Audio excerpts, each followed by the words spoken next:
Okay, you start. You know what's I also. You just talk or sing song, play mahjong, right? That kind of thing. What the king are you? I never heard talk sing song play mahjong. Mahjong sing song okay. Mahjong no. 花甲别高十九过杯过走 all this means you live It's in okay to like understand.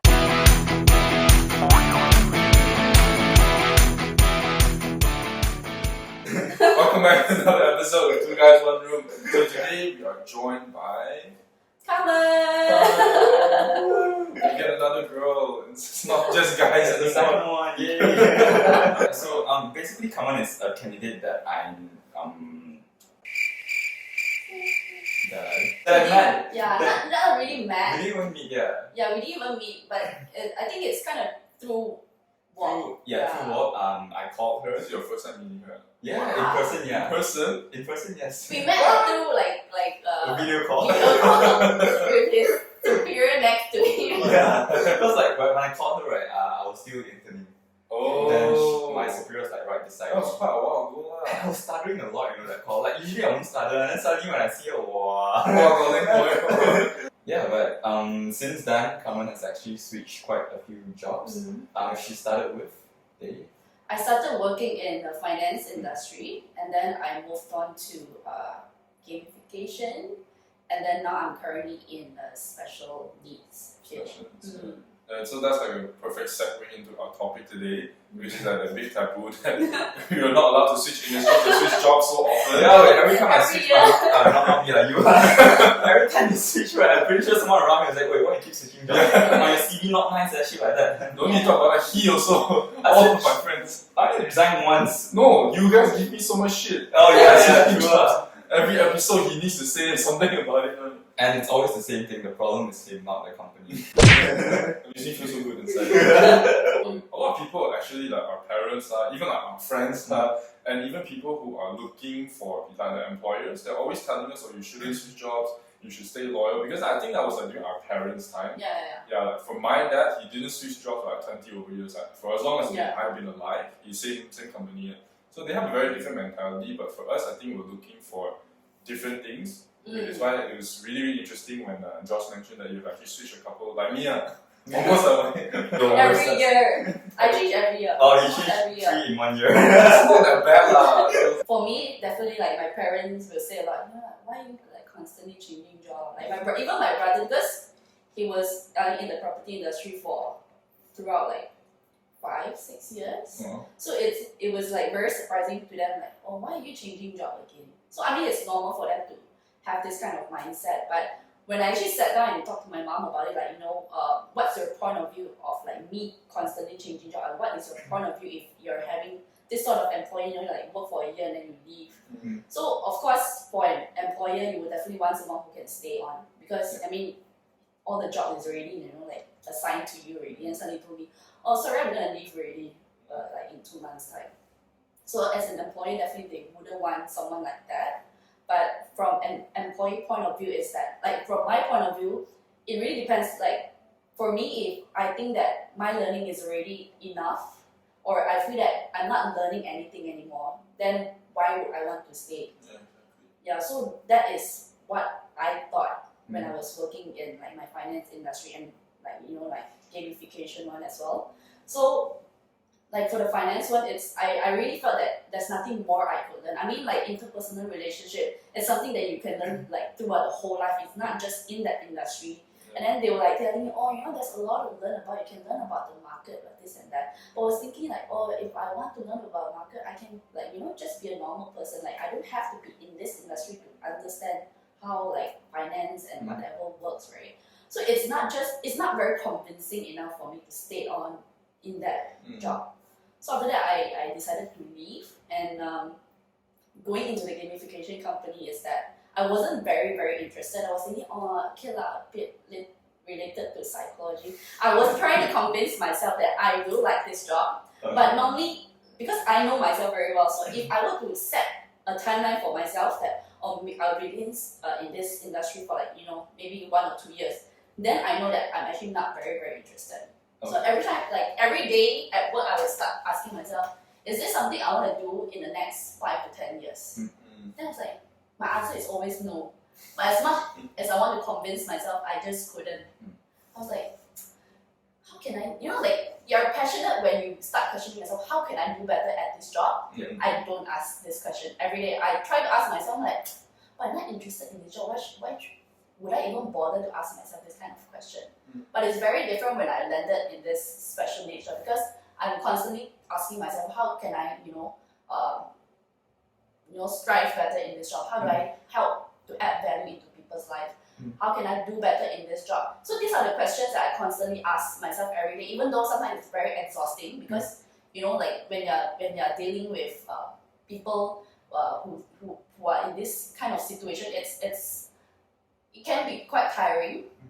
It drains your energy, but the next day you definitely know that you wake up feeling energized again. Yeah, that's how I feel. Because when I'm working in the finance industry, when I'm working in the gamification industry, I always feel that I'm not adding value into anybody's life. Yeah. So for me, it's very important. So adding value. I mean, some people argue, but you're adding like monetary value, you're giving advice and whatnot. But that's not what I'm looking for. I'm not trying to, like add monetary gain for my client. I want to do more than that. So it's really, giving back to the society, which is important to me. Okay. Yeah. Yeah, because like I'm thinking the finance one is like a personal finance advisor, right? Yeah. Gamification is more of like corporate training. Yeah. And the current one is more of like treating individual one-to-one. So one-to-one. yeah, so I know how I'm actually adding value into people's life, because I can really tell like the difference from day 1 to maybe like say day 100. I can tell the very obvious difference in that person's So I guess that's the major difference in like this current job and the rest of it. So which is why I guess my ex-colleagues in the gamification industry, they were very supportive when I told them, this is what I want to go into, and they were very, very supportive about it. Yeah. Okay. Yeah. So they didn't even question us, because they always know that I always wanted to do this. It's just that it was very hard for me to take that step out of it, because first of all, I'm really like, I feel old, and then suddenly having to change industry, so it was like, it's very hard for me, because I also would be bothered by how people look at me, like especially my I didn't care about my friends, but more of my family members, because my mom would be like, hi, I'm changing job, okay? So she instead of, she would say that, but she would also ask me like, is this really what you want? Is this just because you're trying to avoid certain things, certain responsibility? So it really makes me think a lot as well. But I'm very sure I told her, oh no, I'm not avoiding anything. It's just that because like all these years, I don't really have the opportunity to actually go outside and work. So I'm like, that's why I'm like soul searching, and also trying to try things, this and that, which I actually told him, what I had to share is like my family background and whatnot, and why it lead to like me being so lost. Yeah. So it's because me being aware of it, it's because I felt that because I came from a quite well-to-do kind of family, above average. So I really don't have to worry about a lot of things in life. So like like going to school, you don't have to worry to pay about your fees and whatnot. You're going to college and whatnot, right?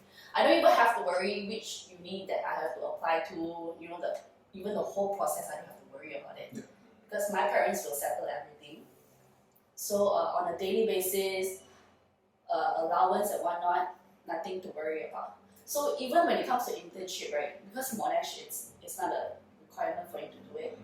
So it became like, not a requirement, I don't do that. That's why I was telling my mom that, I think that I'm quite spoiled. She's like, yeah, I think so too. So actually, I always tell my mom, I only started living at the age of 24. Because before that, right, I really don't have to decide anything. I don't have to worry about anything. Everything is just like prepared already.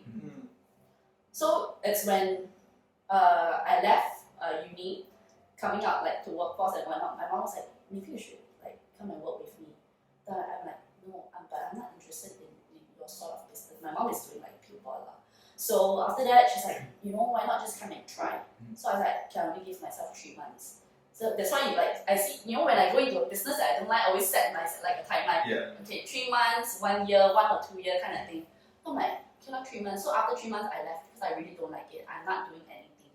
After that, I went out with my finance and whatnot, right? So it's after I started working for other people, I felt that I'm actually taking hold of my own life. I actually take responsibility on deciding how my life should be. Really thinking about putting thought into what my future should be like instead of just relying on my parents.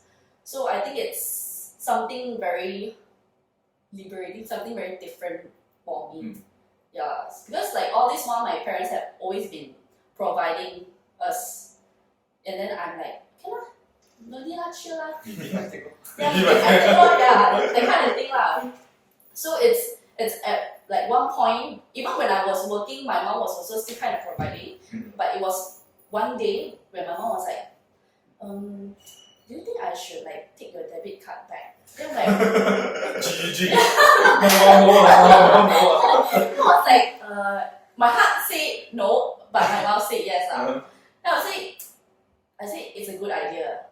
I mean, although it's no, don't take my card away because it's like I rely on it so much. I was like, okay, it's okay, you can take it. I say it's also good for me, it's a good learning curve for me. So I mean, I struggled quite a bit. I felt lost, then I really felt lost because I don't know what to do. So all this while I'm like, okay lah, you got money, don't worry about anything, right? So you don't even have to think, oh, what am I to do? Anything lah, I have money, so I don't have to worry. I'm not to say that I'm very rich, okay? It don't come It sounds like you are. It don't come from me. It's just that we can live by. I think I know your address. We can live by. You don't need to adjust your boat here and here. Oh, okay. Yeah, so even when I'm working, I'm still kind of holding it, but my expenditure on using that card is, I kind of reduced it significantly, but still occasionally I still use it. I think it's just having it there, right? Gives you that knowledge Yeah, that even if everything else drops to zero, I still got a safety net, So But it's versus when we throw ourselves out, for myself, I don't live with my parents. The thing is that as parents, they still try to really take care of us and everything. But like you said, I want to do it for myself. Yeah, I want to know that these hands is capable to take care of myself. I remember there was 1 month, right? I don't know how, but money was not coming in. And my bank account, the bank account, right? Do you know what is the balance? What's the minimum you can have inside a bank? That means you never hit the minimum. 20.